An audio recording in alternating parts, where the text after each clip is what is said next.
Hello everyone, আজ আমি তোমাদের জন্য কাঁচা আম মাখা করে দেখাবো।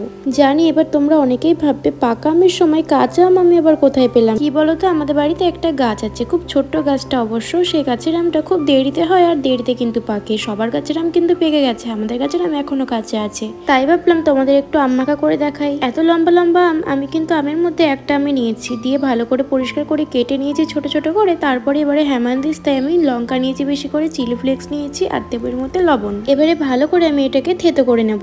আমাদের এই গাছের আমটা পাকাইছে এত মিষ্টি আর কাঁচাই কিন্তু খুব টক, আর এত টকের জন্য আমি ভাবলাম একটু বেশি করে লঙ্কা দেওয়া যাক, তাহলে কিন্তু খেতে বেশ ভালো লাগবে। আর যারা কিন্তু ঝাল খেতে পারো না তারা একটু কম দিও। যাদের বাড়িতে হামানদিস্তা নেই তাদের কিন্তু কোনো প্রবলেম নেই, তারা কিন্তু শিলনোড়ায় বেটে নিতে পারো। একটু হামানদিস্তায় থেতো করে দিলে খেতে কিন্তু ভালো লাগে। লঙ্কাগুলো আমি কিন্তু সবটুকু থেতো করে নিয়েছি। আমার কিন্তু একটু ঝাল ঝাল খুব প্রিয়, তার জন্য কিন্তু আমি বেশি করে ঝাল দিচ্ছি, তোমরা মনে করলে একটু কম দিও।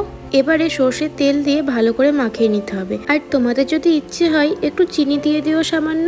আমার অবশ্য পছন্দ হয় না চিনিটা, কারণ আম মাখাতে টক ঝাল খাবার খাবো তো চিনি কেন দেবো। অনেকে কিন্তু বলে স্বাদটা খুব ভালো হয়, কিন্তু সবার পছন্দ তো আর এক হয় না। তোমাদের যদি মনে হয় একটু চিনিটা অ্যাড করে দিতে পারো। এবারে ভালো করে কিন্তু মাখিয়ে নিতে হবে।